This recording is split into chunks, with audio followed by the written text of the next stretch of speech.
Okay, here's what we're doing today. It's a very busy day. And if this will take as long as it takes, if it takes the whole hour, it takes the whole hour. If 5 minutes from now you're like, I'm done, then you're done. But whatever time is left, you can work on your first mapping if need be. So how many people went on a mission trip? Just right now. Like last week? Yeah, last week. Okay. So you were all in Des Moines? Okay, so Isaac, Irene, Jagger. Are you it in the room? Nobody else did? Okay. Brendan and Orlando. Okay. Yeah, a bunch of my kids from Kansas City. I'm the only one that went to Kansas City. So I can tell you stuff because I went to Kansas City. Everything's up to date. Nobody. Watch our blog. The news.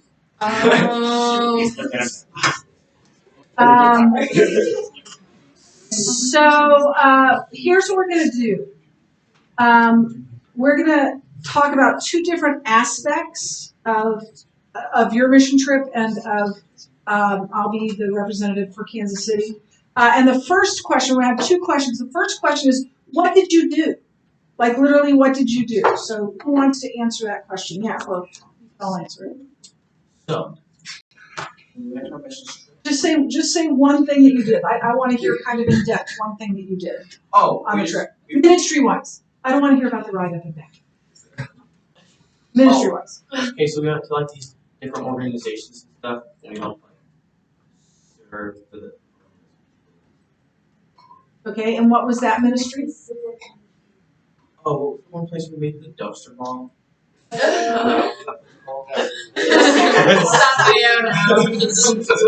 went to a church, and we weeded out a whole bunch of okay, so they were like. You bombed a church? No. So we went to a church and we did like a bunch of stuff like a food pantry and stuff. We were like organizing everything, and we made a dumpster bomb accident. Oh, I heard about that. The food that was spoiled. Yeah. How does that happen? We threw a jar of olive oil in there and went. Oh. Yeah, and then we were like, it's no soup. It was so bad. And we ran. Okay, but I want to hear about ministry. Oh yeah, that's funny. Yeah, we like sorry that stuff. But I want to hear what ministry. So you were organizing food to help the pantry be more efficient in feeding the homeless. Is that what I'm hearing?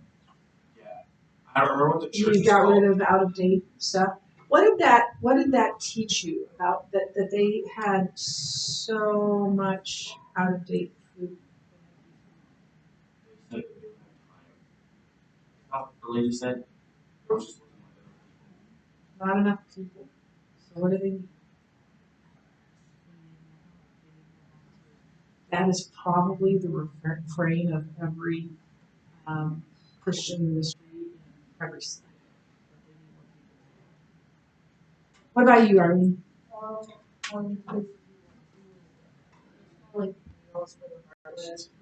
Where they package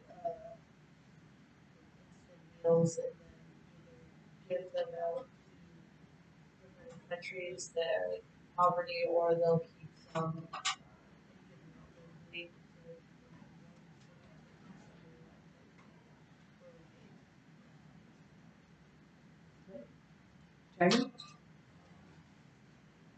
We went to this.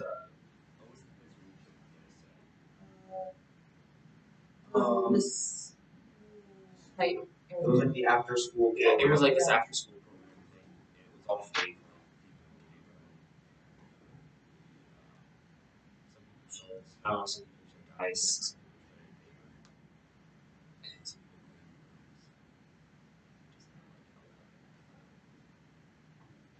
Any place else you can think of?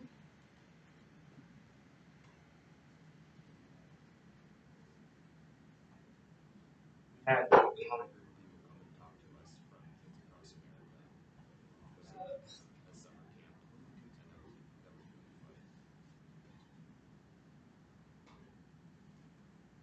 camp. So in Kansas City, we did a number of things. We had a big group, so we were split up some of the time. So the other group, the group I wasn't in, went to Avenue of Life, and I really can't tell you anything about that because we didn't get a chance to go there. But ask one of your friends, and they can tell you what Avenue of Life is. We all went to Heart to Heart, which is an organization, this huge warehouse, huge, big building. Like think like one of those warehouses out on, Q Street or out on, not as big as the Amazon one, but just really huge. And they make hygiene kits for war-torn and disaster areas all around the world. They send them all around the world, and it includes soap and toothbrush and toothpaste and a nail clipper and a washcloth, and then they're put into that stuff is all arranged very carefully and very exactly. And if you know the head lady, who's probably like 92 years old but scary anyway, is going to come tell you you're doing it wrong. So you got to do it right, and you have to do it quickly. But you have to do it accurately. So there's that kind of sweet spot between time and excellence. And then they ship them all over the world. In fact, pretty soon they'll be sending some to Ukraine. So our students worked in 2 different groups. Each group made 900. So that will go, I think, to Tunisia is where they're going. So that was one place. And then another place was,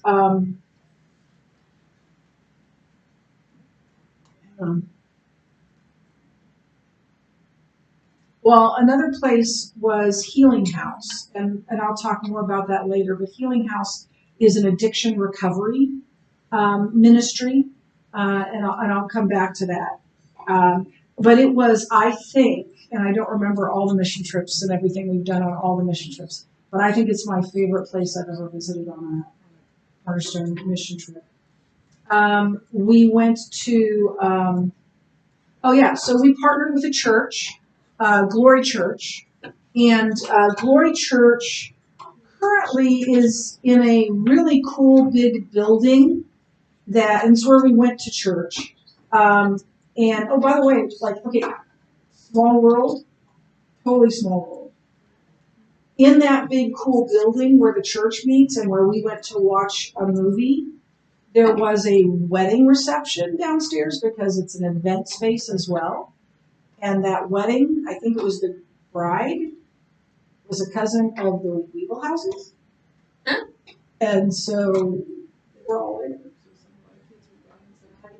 Isn't that cool? Isn't that weird? And Michael was the only one that wasn't there. So anyway, small world.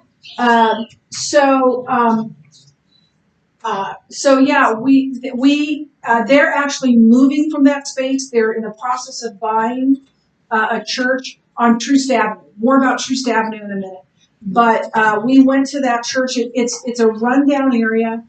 It used to be like this really fancy street, and vagrants moved in and businesses moved out, and the place where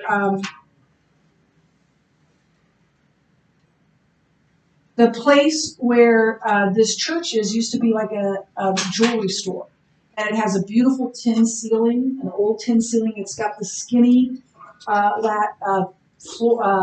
wood floor. It's got exposed brick, or the brick is still being exposed more, but on all the walls, and great big windows. It's gorgeous, and that will be their church, and they'll also turn it into an event place, and that will help pay the bills for the building. Glory Church, the pastor's very young. At least I think he's very young. I could be his mother for sure. I was going to learn anything. But he said that he wants a church that looks like heaven. Every tribe, every tongue, every nation. He wants a racially diverse church. Gentlemen? I won't ask him. What we're doing is important. I'm not gonna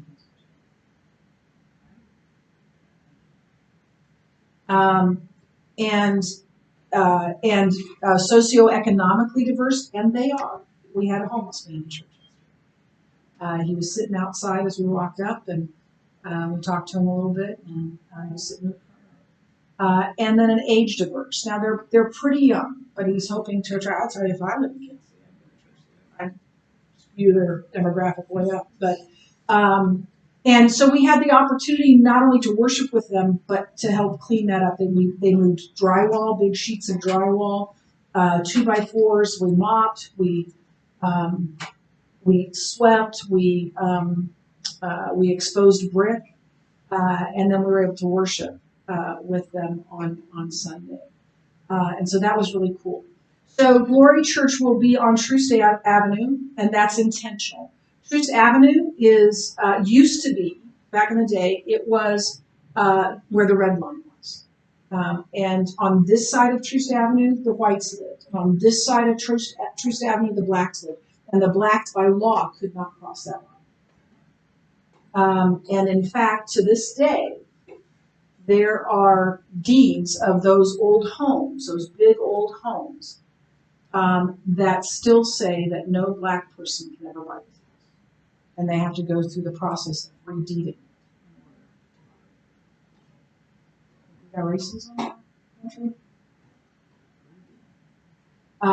And so that was really interesting. But Truce Avenue is also the place where homeless people stay on the different, every bus stop you go by, there are homeless people congregated around waiting to ride the bus to get warm, and then go sit at another bus stop. And so another thing we did was engage with those homeless people and give them hygiene kits. Yes. Yeah. Yeah. Sure. Sorry. And then someone went to Avenue of Life. We did. I think I'm forgetting one, and I'm sorry about that. But let me tell you real quickly about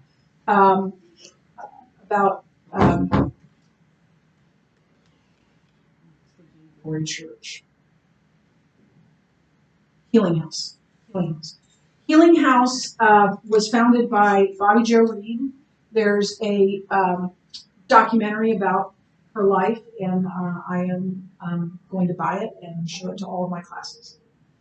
She is phenomenal. She is a visionary. She is a bundle of energy, and she's my age. And she was born into a home that was dysfunctional. She left home at a young age. She was an alcoholic before she was 16. She was a drug addict at 16. Dropped out of school at 16. She was homeless for a lot until she was 34. She was homeless, and she was abused by men and by men who traffic women. She was trafficked by men, and she when she came to Christ, that began to change. And when her mother died, she got a little inheritance, and she decided to go back to that place, back to that neighborhood where she had been trafficked, and she bought a house for $50,000, and for 10 women to come and get sober, 10 addicts to come and get sober and live. She now owns that whole neighborhood, and the pimps are gone, the prostitutes are gone, the drug dealers are gone. If you walk 2 blocks away, you'll see them. Not in her neighborhood. And she built this huge warehouse headquarters that's beautiful. And she has a community center where anyone can come on the street and get free hot meals a day. We were there for lunch, and we saw it line running out the building to get a food. And she has a gym, and 600 people, 600 former addicts that went through Healing House have free memberships to that gym. And this is the part where she reminded me of Mrs. Schraub. She said to us, across the street, there's shrunken head tattoo. He doesn't know it yet, but we're going to buy him out. And we're going to have a community health center there. I've already got the doctors all lined up. They're going to give their services for free. We're going to be buying him out. He just doesn't know it yet. And she was phenomenal. And that place was phenomenal. Every single person who works there, and there are hundreds of them, came through the Healing House program, former addict, and now loves Jesus and is ministering. That was amazing to be there and to hear her story. It's that was, I think, now here's the next question on a mission trip. Next question is this. If you had to pick a moment or a place or a conversation or whatever it is, like if you said, this is my most enduring moment, or this is the mission trip for me in a moment or in a place that I was, what would that be?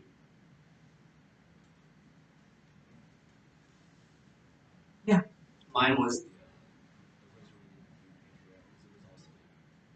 YMCA.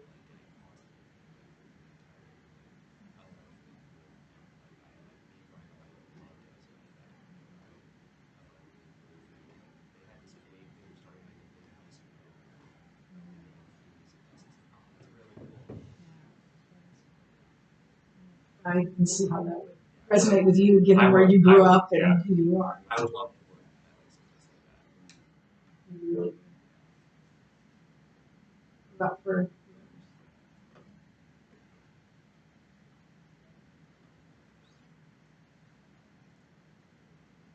as if you got something.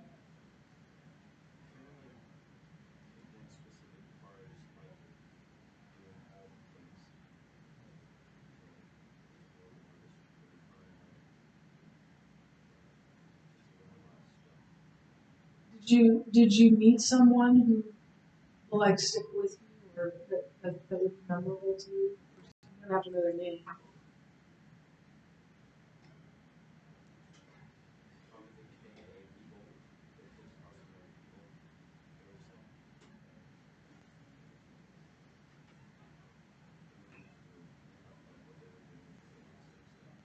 So those who were ministering there or the actual kids or both? They were okay, so what they did is like, yeah, they like counseled stuff, like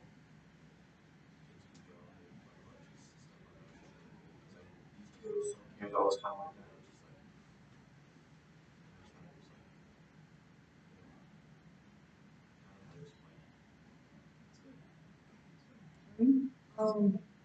Really with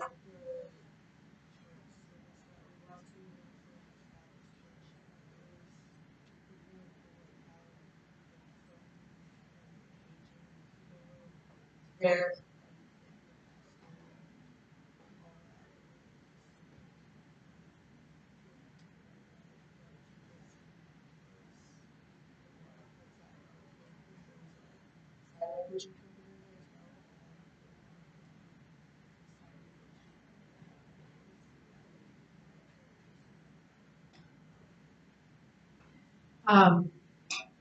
Was it an inner city church? They're going to Black.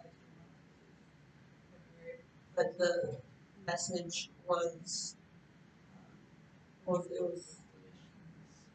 was like racism. There's one of those Jews. Yeah, racism isn't an issue.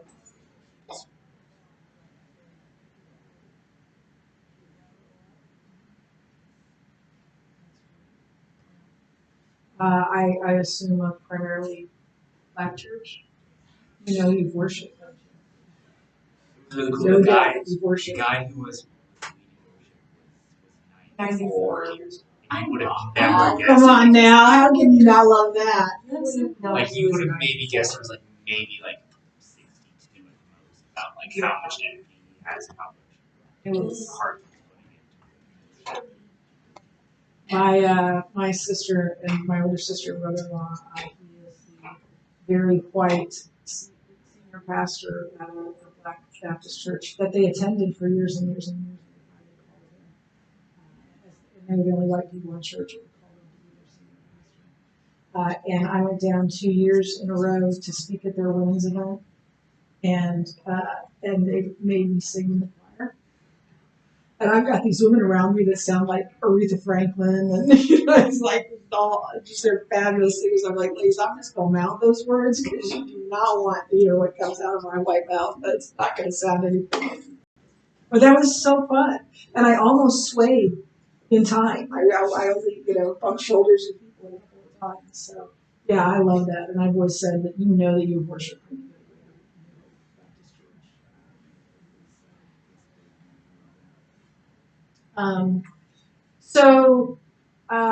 Here's my enduring moment. When we got together, and I don't know if the kids didn't realize what was coming, but we were talking about what we were going to do that day. And the first thing we were, I know the other place. I don't know the name of it, but it's really cool.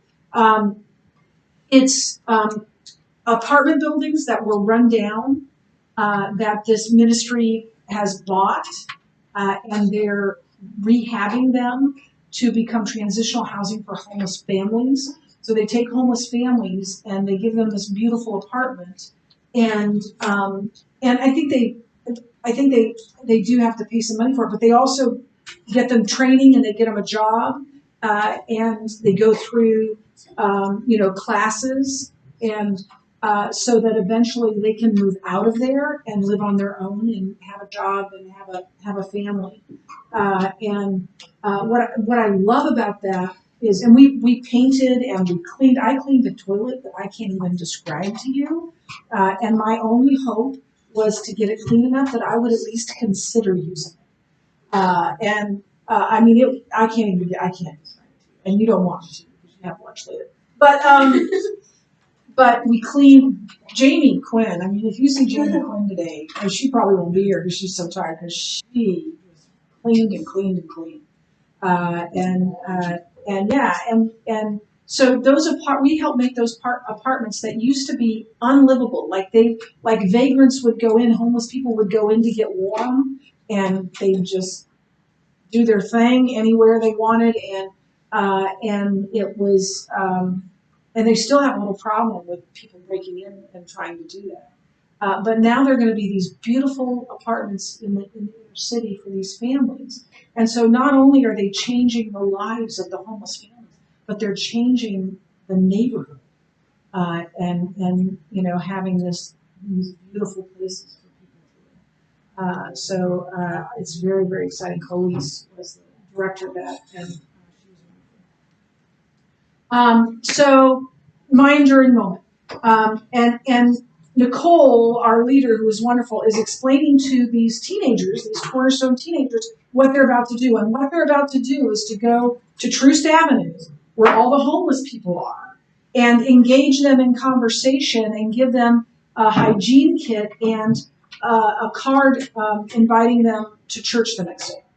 And I'm looking at my students, because they were all my students, and the look on their face was like dread, and fear, and like, we're going, what? And they're scared, and Nicole's trying to encourage them, and I'm trying to encourage them, but they're scared. And so we go to Troost Avenue, and God blesses us with a homeless woman named Aretha. And I don't know how Nicole first started talking to Aretha, but very soon into the conversation, I realized they were having a conversation, and I decide, you know what, I need to be part of this because I need to be an example to the other students, or not other students, to the students. And so Aretha's spinning this whole tale that I'm pretty sure none of it was true. She owns, 3 nonprofits, and she's, but But anyway, we engaged her in conversation and invited her to, Nicole invited her to church and gave her the hygiene, gave her several hygiene kits and gave her the card for church. And I talked to her a little bit about her situation, and then I said, Aretha, may I pray for you? And so I prayed for her. I don't know what I prayed. I just prayed. And then when I finished, she starts praying. And she prays this amazing, she's crying, and this amazing, powerful prayer and saying, Jesus, I know that I need you, and I know that I was close to you at one time, and I'm not now. And it was just this, and I'm crying, and the students are watching this, and then I said, okay, get ready, I'm going to hug you, Aretha. And I hugged her and, and talked to her a little bit more and encouraged her in her faith. And that was such a gift to our students because that was like, oh, we can do this. It's just talking to people. And so to watch my students fan out on Troost Avenue and engage with these homeless people and to have conversations with them and to encourage them. And the literal picture in my mind is one that was sent to me, I think, from Mrs. Wagner. And it's 3 of our students with a homeless man on the ground, sitting on the ground, and one of my students sitting down to his level. I don't know what they said. I was a part of that conversation. I just saw the picture. So yeah, between that and Bobby Joe Reed's testimony and getting to be a part of Healing House, that was really transformative. So it was a great trip. Sounds like yours was as well, and I'm sure we're going to hear more stories from El Salvador and from Minnesota. That's it for today. You can use the rest of your time to work on your first mapping if that is what you need to do, or Or work on something else.